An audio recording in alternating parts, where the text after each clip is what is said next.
I understand. That whole thing of actually no, I don't want to deviate. Right. So I wanna show you what Daniel Brubaker shows in his book, right? So he's showing you an erasure, and I don't know which manuscript this is. It's somewhere in the book, but I'm flicking backwards and forwards, so I can't show you the name of the manuscript. So it may be the Fustat Umayyad Codex, or it may be another one. But what he's doing, he's got this picture, and the picture isn't a Christian makeup. It's given by permission. It's given by permission of the National Library of Russia. Okay, and it's of. Does it say? Right, I'd figure 46. I don't know what that is. Right, but what it's showing, if you look carefully, you can see that someone has scraped away the original ink. That's what this smudging is. Someone has scraped it away, as you can see here, scraped it away. Look, it's been scraped away, and then has written in fresh ink other words. Right, this is an example of what he's talking about, right? So this is an example using the word Allah. So housed in the National Library of Russia, Marcel 5. So it's a fragment. So this is like, it's not even a page of the Quran, it's not even a full copy of the Quran, it's like a fragment of the Quran. So it's part of a page. Okay, so it's the name of the fragment is known by academics as Marcel 5. Okay, that's what academics call it. This fragment, yeah? This fragment, right? When it's been discovered? It might tell me in the text, I don't know. Let's just read on a bit. Right, is a parchment of 17 folios. So that means it's 17 pages of the Quran from a large format Quran. And it goes on to describe the length, the height, the width of the pages. First of all, let's say who Allah. But right? Yes, but the point. Let me finish. He is Allah, that's what Right. The above correction is found in folio 2 recto. That's the name of the particular correction. In it, the word Allahua, which is what you guys have just read. So that's confirming that Daniel Brubaker knows what he's talking about. Who Allah. Yes, and that's what he says here. Look, in it, the words Huwa Illah. Yeah, that's my pronunciation, bro. Let's go with your pronunciation. It's better. No, there's a difference between Illah and Allah. What does that say? This is Allah. There we go. He is Allah. Allah, yes. Yes, and that's how Daniel Brubaker translates it. So Daniel Brubaker clearly knows Arabic because he's translated it in exactly the same way you do. I need to mention one thing. Because everyone's talking over me. So I'll try to lower my voice. You're quite right. I'm sorry for shouting. Where is it in the Arabic? So let's be clear, right? You even before I got to that sentence in the book, translated it identically in the same way that Dr. Daniel Brubaker translated it. Right. So that the reason why I'm referencing that is I'm showing you that clearly Dr. Daniel Brubaker knows his Arabic. Shall I be honest with you? Shall I be honest with you? Yeah. Are you ready to be criticized on evidence you've brought up, or do you want no one? Yes, of course. But let me finish. I'll just touch on the So point. what? I'll be done in 10 seconds. Yeah. You said we translating Daniel Brubaker's claim shows that even if I show that to my little brother, he knows that. So it doesn't mean you're qualified. It just says he is Allah. Right, can I reply to that? Because okay, I'll let you reply to that. So my point is that I am the fact that your little brother knows it and that you know it, and that Dr. Daniel Brubaker also knows it, shows that Dr. Daniel Brubaker is being fair with the text. Okay, yes. Right. So let us progress the argument. Go interrupt on one thing though. Yeah. Because I'm not speaking on this one in particular, but I've seen this in general. A lot of these errors has been ascribed. You know, there is what we call abjad numerals, which means these numerals could literally be the number of the ayah. So I'm not saying this in particular, but it's been demonstrated in a lot of verses that the added thing is the number of the verse. It's not literally a new word. So this could be the case that it's just saying the huwa. It could be just saying that this is the number of the ayah. I'm saying right. Can I add it? So let me reply to these two, and then you can jump in. Right. So the point is, what is clearer from the physical evidence is that someone came and altered the text. They scraped away the original ink and then they inserted a word that was not there before. Now, your argument, of course, is that it's the numerals. Could be the numerals. However, we showed in the other examples that it was actually other words. Yep. Right? Now, the point is, whether it's the numerals or other words, someone's coming along and tampering with the codex. Someone's coming along and tampering with the text. Okay. Right? Now, I just want to see if he actually states what the original words were. drawn in rather than in written. The huwa which extends into the right margin is likely part of the same correction, though it is at least possible. Right, hold on, let's say, I think he might have said it here. All right, both manuscripts 9. Right, it doesn't seem to suggest that he knows what the original reading was in this instance. So the date. I'm Right. ask you about the date. Got the date of what, sorry?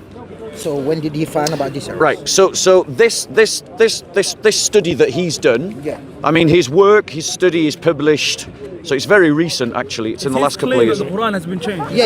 Is he? Or one manuscript has been physically changed. No, it's multiple manuscripts. Multiple. And has that Multiple reflected manuscripts. into the modern era? Do you have different Qurans now? Yes, you do have different No, Qurans. 1 second. Yeah, you Go do. to the- I want to know You the have date. different Qurans. You know, we Today. need the date because we have something called Birmingham Quran. You heard about it. So First century. So in term, well, this is exactly the point. Is that So how is that Quran they found in Birmingham was in the first century of Islam is no different from the Quran we got now? actually that's not true. Wow. That It isn't is true. true. No, it It's isn't. It's absolutely true. really we isn't read true. It. We It's already the you know- description you know- already No, knows it. no. You know, I was Even though actually- I know No, brothers bro, knows. bro, Aki, bro, Aki, bro. you know Sorry, the- hold on. you Wait know a second. Wait a second. Hold on. No. Let me reply to what you just said. I'll let you speak. The Birmingham Folio, right?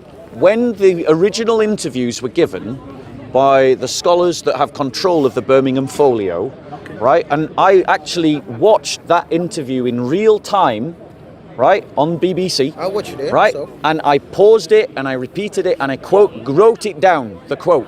I don't have it on me, but what he said was that it was nearly identical to the Quran of today. He didn't say it was identical to the Quran of today. Now let me ask you this question: is nearly identical the same as identical? Anyone could say anything though. Just- Does he have just say- evidence to No, provide? answer When my question. I read it, Does he when have- I see the text in the And Birmingham, I've- I looked at it in my own. So I read and write Arabic. no So I don't different. need someone Yeah. to tell me. He's a scholar, bro. Yeah, I don't care. I read and write Arabic. So he can If be a he- scholar. Reading and writing has nothing. Remember to what the do guy with- said about going to people of learning? No, of course you're meant to. I'm not Shall saying I- that shall you're I- not meant to No, understand no. everything. You don't need to scholar to I'm do that. still waiting for you to answer my question. Yeah, when I read that in the Birmingham Quran, I'm still when waiting for you to I read the answer. Quran I got now is the same. So here's my question There's again. no differences. So here's what I He actually He said asked you. something, Okay, but I okay. read the Okay. same. Here's my I'll give actual you- here's my actual question. You didn't answer. Is nearly identical the same as identical? No, of course not. It's not. There you go. Is it? No. Is it? No. No. Is No, it? it doesn't. Right. No. So the scholar that is actually the one. I The can't guy- remember his name off the top of my head, but the scholar your of point Birmingham means nothing with all University, due the respect. Birmingham. No, it does. The mean scholar of anything, sorry. Birmingham University, the scholar of Birmingham University, who actually controls what happens to that text, states, and he's an Arabic speaker, not just Arabic but classical Arabic. He states it's not identical to the Quran. It's nearly identical. Those are not the same They thing. think the Arab Okay, so Christian we've or let all you of these speak. people, they're going to let We've that let you go speak. when When they I wanted to understand the respond to your language. point, you And said then you we wanted just to let touch us on that Muslims point, go. and we let you Remember listen the to Yeah. Muslims going to Yeah. Arab? Yeah. That's their With all language. due respect. We're not going to fool them. Scholar, What is there? Not, you know. Aki, let me just prove a point. Let's say me and you speak English, and there's one page of text, and we need to find out if this page of text is similar to the original. You speak English and I speak English. However, I may be a bit more proficient in it than you. We can get 10 guys. That's 100%. It doesn't take a scholar to find out if there's a word missing or a change in the text. That's fact. He could proofread it. He could proofread it. Matter of fact, So if in a scholar Salah, comes, what we do? all the scholars, many of the people who give da'wah over here, who read Arabic clearly, they would have noticed. So, It's not in the Okay, inside. can I- What do until we you do? give us the Can I name, reply to that? It means nothing. Can I reply and to that? even, no, let me just finish. Let him finish, sorry. Even if you do bring his name, he has to be a trusted scholar. He has to be a known scholar, and he Yeah. has Known to to actually us, have and then we have to credentials. Yeah. See the difference. It's- with That's my what we own have. eyes. So, Trusted and so, trusted. so let me There was no reply to that. So let me reply to that. You didn't provide any. Okay. Well, I'm sorry that you're not listening to the evidence that I'm providing, but the However, evidence you is did there. say accurate and Firstly, let's be honest. Claiming that they've got to be a trusted scholar is a bit of a non sequitur argument. The reason why it's non sequitur is do you because believe here is a scholar that's telling you your text of the Quran has been changed, and obviously you're going to say that he's not a Remember, the trustworthy people that scholar. write the Bible You are said, anonymous. No one knows them. no, sorry, you asked for me to let him finish. Now show me the same courtesy. Now show me the same courtesy. Sorry, go on. Right. So the fact of the matter is, he's saying you've got to trust that you've got to use a trusted scholar. Well, I trust Daniel Allen Brubaker, PhD. Okay. But you guys are going to say he's not a trustworthy scholar. So appealing to trustworthy scholars is just a way of saying I only believe those scholars that say what I want to hear. Never said that, bro. Right? Now, You let made me a good point. let me finish. Let me finish. Because I don't know if any one of you witnessed it, But Muhammad Hijab, right, had a Muslim scholar called Dr. Yasser Qadhi on his YouTube channel, Yeah, I see it. right? And the interview, he asked this question to Dr. Yasser Qadhi. He said, Dr. Yasser Qadhi, if I give you a blank mushaf, what's a mushaf? Quran. No, it's Empty book. it's an empty book. There we go. That's what a mushaf is. What would you write in it? Now, the obvious answer that Dr. Yasser Qadhi should have said, is something like, well, the text of the Hafs Quran that was published in 1924 in Cairo. But he didn't say that. What was Dr. Yasser Qadhi's reply? He said, Aki, it's not that simple. How is it not that simple if every Quranic text is the same? Never said that. That is exactly what he said. I said that. I No, told you about Dr. Yasser Qadhi said that. He's kafir. We don't even take his Oh, he's kafir. He's kafir. So there you go. They're only scholars if I agree with them. He's When murtad. we I don't explained the listen whole to thing him. about different letters and I know that. variations, Wallah, I he's explained murtad. that. I said, No, he's not I gonna acknowledge trick me, the that. people that Right, hold on one But second. you said Murtad. there's I don't No, listen. I was really responding to Another these two Christian guys. did it to me for a second Okay, ago. with all due respect, I haven't seen that interview, and I'm not well I have. informed in Yasser Qadhi. I have seen it. Okay, well, I haven't, so I can't really respond to you. on His that. name was And I just can't there. trust you. Yeah, His name was just. I was just talking to another pearl about him. He's murtad. We don't even listen to him. there you go. We don't like this scholar because he says something we don't like, which is exactly what I said that they would say. It's exactly what I said that they would say. He is not saying his views because of he doesn't like his personality. Maybe there's some evidence. Of course it is. Let's say there's a scholar who comes along and he's Wallahi, known. it's going I'm not against saying that the Quran Yasser Qadhi is that. I'm just giving you a plain No, example. that person. I don't know about Yasser Qadhi. That's I don't his know name. anything What's about your name, him. bro? My name's Salman. Nice to meet you, Salman. Listen, there could be a scholar who's known to be who's known to be untrustworthy, who has very heretical views or whatever. The seen main some of the body of LGBT scholars are stuff not he going to said. accept It's it. pretty bad. Or his works. It's not bad. He may have good Islam. again works in And certain don't listen to specific, him. He's of Islam. Why we not saying places His name that is- they may, He doesn't see, even but believe what they generally have. he will not be taken. So he has to be trustworthy. That's that basic- Just having a basically- PhD does not make you an Islamic scholar, with all due respect. You have to actually learn the Quran. Learning classical Arabic does not make you a scholar on the linguistics of the Quran. Because that's classical Arabic and the Arabic in the Quran are not identical the same. Right. So my point is that all you're doing is affirming my point, which is that when a scholar says something you don't like, you try to dismiss the scholar. So appealing to scholars is not the way to proceed with the argument. It is because the scholars have studied the Quran very thoroughly and the language behind it. And Has Daniel, he studied the Quran very thoroughly? yes, Where has he studied it? yes, he studied the text of the Quran very thoroughly.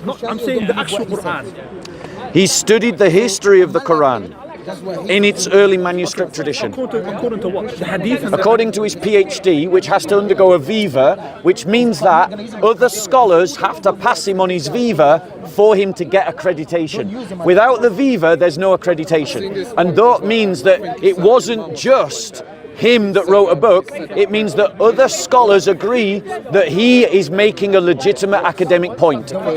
So That's how it works in Western education. Agree he's making academic. He's making an academic Islamic point. scholars. Muslim and non-Muslim, yes, there would have been Muslim. I don't know for a fact, but I'm willing to bet that on Find me, the. find I'm us willing to bet. one mainstream scholar that is widely accepted that agrees and actually agrees with what he's saying.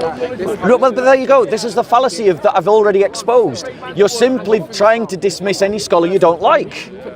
And it's not about me. I'm saying mainstream. Dr. Alan Brubaker Consensus. is mainstream. Consensus. Dr. Alan Not Brubaker in is Islam, mainstream. surely not in Islam. I think I've seen, again, don't take my word for it, but I've seen a lot of things with these manuscripts adding and erasing stuff. It's literally just kind of adds. So, for example, in Surah Tawbah, there's been an adding that don't say Bismillah in the name of Allah because it's in the middle. There's been a lot of stuff, just instructions, and some scholars took it as taken away from the Quran and changing it, even though it was just instruction for the reader to like guide them through the verse. A lot of them have been like that. So I'm not saying all of them, but a large part has been also with the numerals, adding like the number of the verse. Try to A pay lot of attention, them. though, if you This it's actually a major thing. It's not like a minor thing, one or two verses. It's been in a lot of them. I'm not saying it's all of them, but I'm saying you always have to look deeper. Can I ask you a question? You're making a claim that the Quran has been changed. Are you trying to link that to the lack of preservation of the Quran? No, what you're saying? I'm demonstrating. It's been what do you call it again? Corrupted. Well, it's definitely been corrupted. Quran. Yeah, but let me be clear exactly what my claim is, right? One, I'm not saying that the text of the Quran has been massively corrupted. Even in a single dot. Let me finish. Yes. Like you got to understand you got to understand my claim, right? I am willing to agree with Muslims that in terms of the stability of the text, the Quran has been a largely stable text. I would even say that it's a largely stable text, and I would even go so far as to say I'm happy to say that percentage of stability is above 90%. I'm even willing to go so far as to say it's above 95%. You believe Right. it or just for the sake of argument? No, I actually believe that the Quran has been basically, essentially preserved. I'm willing to concede that point. And the reason why, the reason why I'm willing to concede that point is because the evidence supports that idea. But what the evidence does demonstrate is that it has not been preserved 100%. Text was why. The text has not been preserved 100%, and that means the Quran has not been preserved That doesn't mean that. 100%. I would disagree with that. So you explain Can to... I show you why? Yeah. Okay, there's a difference between text and saying the Quran. Let's say there's 100,000 Qurans in the world. Example, I could come as a human being. No one's preventing me. I could buy a Quran, or I can get it for stuff, and I can change it, and Like these. and I can add it into the market. Like these. Physically, people Yeah. could do that. Yeah. However, the Quran is above manipulation or Yep. corruption of it, because the Quran is not just text. Yep. The Quran word means recitation. Right. It is memorized by millions of people. Yes. The Quran is a recitation. At the time of the Prophet Muhammad, there were no texts. May I reply? Can I just finish? Yeah, of course. At the time of Prophet Muhammad, they didn't rely on texts. They relied on recitation and memorization. So even if every single Quran was corrupted, forget 95%, even 100, 95, 98% of them were corrupted. You can bring one just like that. Okay. So the Quran is not a book, it is not a text, it's a recitation. So you may be able to prove a point that, okay, a couple books here and there, or maybe thousands, whatever, have been changed, but you cannot link that to the Quran. Okay, Because so- the Quran is a recitation. Now let me reply. Right, I've heard your argument, I understood what your argument is, and to demonstrate that I'm very briefly going to summarise your argument, and then you can confirm if I understood. That demonstrations of individual codexes being changed doesn't affect the Quran, because the Quran is a recitation, and that memorised. recitation is And that's how memorised it's and passed that's out. how it's preserved. I'm literally summarising your argument to make sure that I'm not missing your argument. That's how it's- Have I been fair You in my missed out on summary? one thing, and that is how it's been preserved. Yes, right. So that's the assertion. Right, but here's why that assertion is itself wrong. Tell me why. Right, Salman, right? Yes. Here's why that assertion is wrong. Because at the Battle of Yamama, when a number of reciters of the Quran were killed, 86, right? The instinctive response to that tragedy of the early Muslim community was not for Zayd to go and sit down with a couple of narrators of the Quran that was perfectly recited and then sit down and just write out what they recited. His response to the death of so many reciters of the Quran was to go and find manuscripts and use these manuscripts and collect them together to produce a mushaf. He did not. No, let me finish. I listened carefully to this. I'm replying to Salman's argument. You can make your own.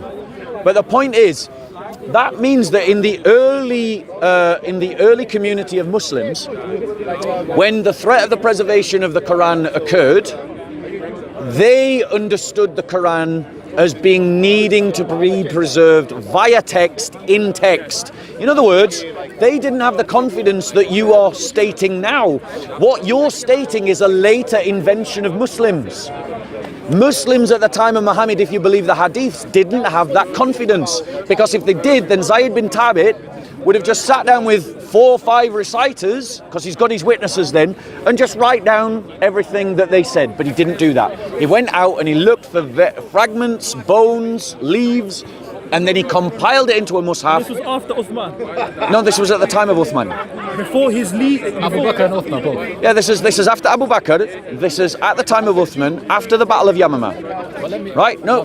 Now, my point to you is, therefore, that what you're saying is a later Muslim invention. If you believe your hadiths. If you believe your hadiths, then that means that the Muslims, and also this as well, one final point and then I'm done. I've been to mosques when they are teaching the recitation of the Quran so that people can memorize it. And in every single one of those examples, and I've seen 3 examples with my own eyes, they're using a text. So in other words, when you're saying, oh yes, Muslims have learned to recite the Quran, well, the obvious question is, how did they learn to recite the Quran? And all of them learned to recite it using a text, which means that the security of the recitation is connected to the security of the text. If the text has changed, the recitation is changed. I'll address your both points, and I'll address the second one before the text is always beneficial. It always makes things easier to use the text and the recitations. Yeah. However, for me personally, for example, I've memorized a lot of the Quran just by hearing it. Yep. Never even opened the book. So you can use both. It's not a case of you are dependent on the text, but the text certainly can help you to be more concise. Makes things easier. Yeah. However, to address your first point, which is taking the verses from the bones and from the leaves and from basically manuscripts, that is to show how careful they were with the preservation of the Quran. Because you cannot imagine if he took 4 men, for example, and one of them makes a mistake. But in order for him to be more careful, what he did is he took from multiple places. He took the text and he took the recitation and then he put it in the book. Because if he imagine having the responsibility to write down the Quran for all people. I think that is actually one of the scary things, because that's why he was scared. Yeah, he said you're asking me to do something that Muhammad didn't do. No, it's like asking me to carry the weight of a mountain or something, or move a mountain. That's not what he said. What he said is, it would be easier if you asked me to carry a mountain. He did not say. That was more or less what I just said. I was paraphrasing. No, he said the Prophet did not do it. Zayd did not say that. Yeah, Zayd said you've asked me to do something. That's Abu Bakr. That's what Abu Bakr said. Oh, okay, Zayd fair did not enough. say that. But I'll anyhow, stand corrected. Thank you. But the point is, that is only showcases how careful they were, because they were so afraid of making a mistake, even though it was very unlikely that they made a mistake. That's why they used all these sources to make sure that everything is on point. Right. Can I reply? Yes. Before I reply, is there anything you want to add or take away from what he said? Yeah, I wouldn't add anything. Okay. So my reply to that is this. In the same hadiths that you use to believe in the compilation of the Quran, those same hadiths talk about certain surahs of the Quran being larger than they are now currently found. Those same hadiths that talk about some surahs of the Quran being larger than they are now currently found also state that there used to be in the Quran a verse about stoning. Yes. And that stoning verse is now no longer found in the Quran. Yes. And that Muslims, the Muslim that recites this hadith is worried that the future Muslims will end up forgetting to do something that Allah has commanded them to do, Yes. because it's no longer found in the Quran of his day. Yes. So what we've got in the same hadiths that you're using to justify the idea that the Quran was compiled and brought together are clear statements in those same hadiths that some surahs are now much smaller today than they were at the time of Muhammad. That means, right, assuming that these hadiths are true, that the Muslims of Muhammad's time had a different Quran to you today. Remember what you said earlier, though. You said earlier that you think hadiths were made up. Yes. To reconcile the fact that there are multiple recitations. Correct. Yes, but now you're using hadith to demonstrate that there was. Great. I'll be consistent. I'll chuck them all out if you will agree to chuck them all out with me. No. Right, then Well, I can use them then. I can, but I'll tell you what that demonstrates. What that demonstrates is the aggravation of those verses, because if you think that hadiths were made up to reconcile the fact that there were different verses, then that means that those would have been taken out, because Okay. those do not prove the point. However, Simple question, Amir. Yeah. May I? Sorry, I don't want to interrupt. Let me finish your point. If it's on the same point, yeah. Okay. but I'll So have coming, some- so when I was quoting the hadith, not quoting, but when I was referencing the hadith that Yeah. talked about the stoning verse, Yeah. you were saying yes. Yes. Do you agree that there is a hadith that talks about the stoning verse being in the Quran at the time of Muhammad? Yes. Do you agree that same hadith says that it is no longer found in the Quran? It's no longer in the Quran. It's no longer in the Quran. Is it therefore fair for me to say that at the time of Muhammad there was a Quran that existed that is different from the Quran that you have today? There were verses that were aggravated, yes. Right. So therefore, when I claim that your Quran today is not the Quran that Muhammad had, I'm not lying, am I? You're being imprecise. Did the Quran at Muhammad's time have the stoning verse? Yes. Does It your was aggravated in his time. does your Quran today have that verse? No, but it was aggravated at the time of the Abrogated, Prophet. abrogated. Yes. Yeah. Abrogated at the time of the Prophet. Right. Including the breastfeeding verses, including a lot of verses. Yep. Literally, the hadith about the stoning verses demonstrates that they have not been lost due to loss of manuscripts. Yep. Because Omar clearly says we memorized those verses. So Omar himself narrating knows the verses, but he said they were abrogated and the ruling stayed. And if it was not that he was afraid that people would forget that, Yep. he would have put it. That means he knows it. It's something that people knew, but because the Prophet abrogated it, that's Yep. why it was taken out. Right. So the first point of my claim then is now established. The Quran of today is not the same as the Quran of Muhammad's time. Let me. Go One on. sentence, I'll let you. one Yeah. sentence. Yeah. I will just say that the Quran that we have today is the same that was at the time of the death of the Prophet. Right. So now let me respond to that, because the Quran is just a giant mess. Right. Here's why. The Quran permits the drinking of alcohol and the praying towards Jerusalem, but then abrogates it with other verses, does it not? Yes. Right, yeah, right, but those verses can still be found in the Quran. So what we've got are three examples. Two examples of verses that are abrogated that can still be found in the Quran, and one example of a verse that is abrogated that can't be found in the Quran. In other words, there is no consistency about how the Quran was written. In other words, we've got examples of abrogated verses that you can still find, and examples of abrogated verses that you can't find. There's no consistency in the methodology of the compilation of the Quran. It's not the compilation, it's what the Prophet ordered. I have a better idea. Yes. I have a better solution. That a lot of what you believe about the Quran was invented after Muhammad's death. I wouldn't. Literally, the same hadith. The hadiths prove our point, because if They also prove my point. if it looked bad for them to say those things, they wouldn't have said it. Which is what you're saying, that hadiths were made up. If that was the case and things were being made up, taken away in order to make a narrative, that would mean that those we cannot find those hadiths. Those hadiths would have been lost. But even then, those same hadiths that we use tell us that Muslims were disputing about how to recite the Quran. Yes. Remember when the Muslim armies were on the verge of invading Armenia, and not the companions, but the leaders of the armies went back to the companions and said, save the people because they're arguing over how to recite the Quran. Yes. Why would you argue? Now remember, this is after the death of Muhammad. Yes. Right? Because you said, and so I'm responding to your argument directly, you said, okay, the Quran that was around when Muhammad was alive is different from the Quran that we have today, but it is the same as the Quran that was there at Muhammad's death. Yes. But the hadiths that we're using Yep. also state that after Muhammad's death, Muslims were arguing about how to recite the Quran. Yes. And they were falling out with one another. Islam was present. Right. So my point to you is, your own hadiths are saying that even after the death of Muhammad, Muslims were arguing about how to recite the Quran. That is why we go back to authoritative figures, because due to the large and quick spread of Islam, it was natural that these things would arise. That's why we go to authoritative figures such as Zayd, such as Uthman, and they're the ones who has been there from the beginning, who understand these things, and the newbies who come newly into Islam and have some disputes and someone heard this and someone heard that. Their opinion is not as valid as the ones when you go back to Uthman or Zayd. That's why we take them over the new people. Okay. Does that make sense? Yeah, it makes sense. Okay. But for me, what this demonstrates, this for me confirms my essential argument, which is that the Quran has largely been preserved. And I'll even go further and I'll say that the essential message of the Quran is completely uncorrupted. The essential message of the Quran is definitely there. It has not been changed. The idea that there's one God, that Allah is that God, that Muhammad is his prophet, that Allah is one, that he doesn't have partners, that you shouldn't commit shirk. I accept that has been preserved. Yeah. Right?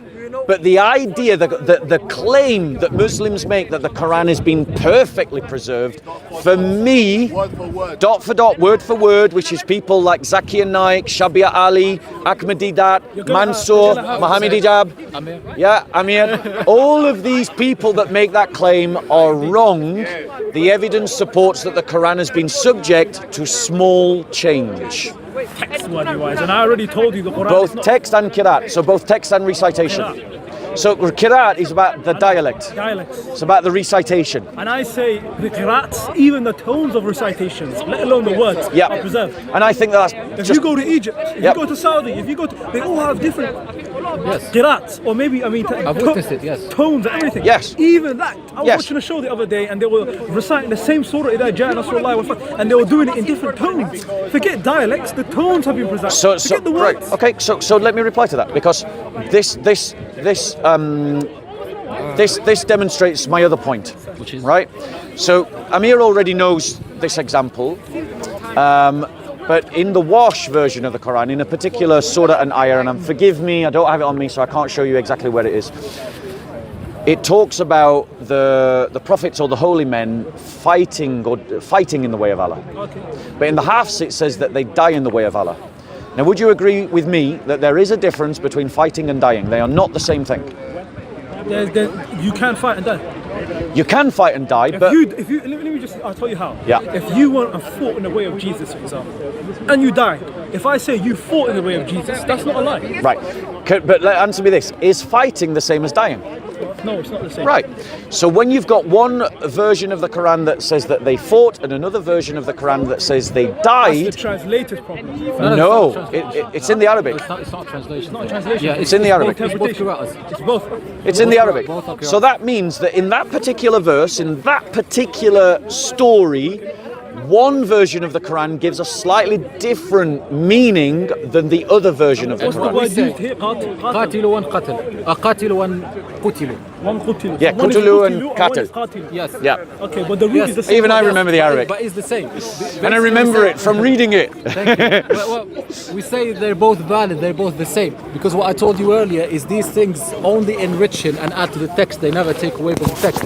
So we would say both fighting and dying would be valid in the text, and it would be correct to say, and it would be authentic basically. Okay, so I'm happy They're not to. contradictory. I'm happy to continue this discussion. I'd like to invite you both to come for a cup of tea.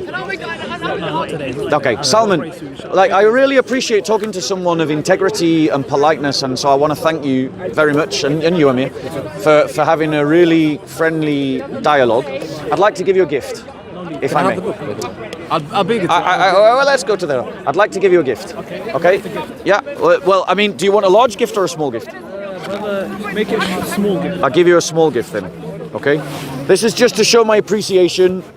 I don't come here to have shout down arguments like with that guy.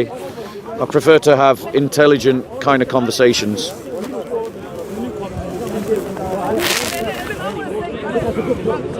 Okay, there you go. Little gift. Just to show my appreciation. We'll see. I'll read it. Yeah, and if you wanna come and talk to me again, Salman, I'd really love to talk to you again. All right, you look after yourself, bro. God bless. Take care. Amir, thank you so much. Let's go grab a cup of tea. You're more than welcome to join us if you want. Thank you very much for that. All right, another time. I'll be with you in a second. Yeah, of course. Any questions on what you heard? Peace be with you, bro.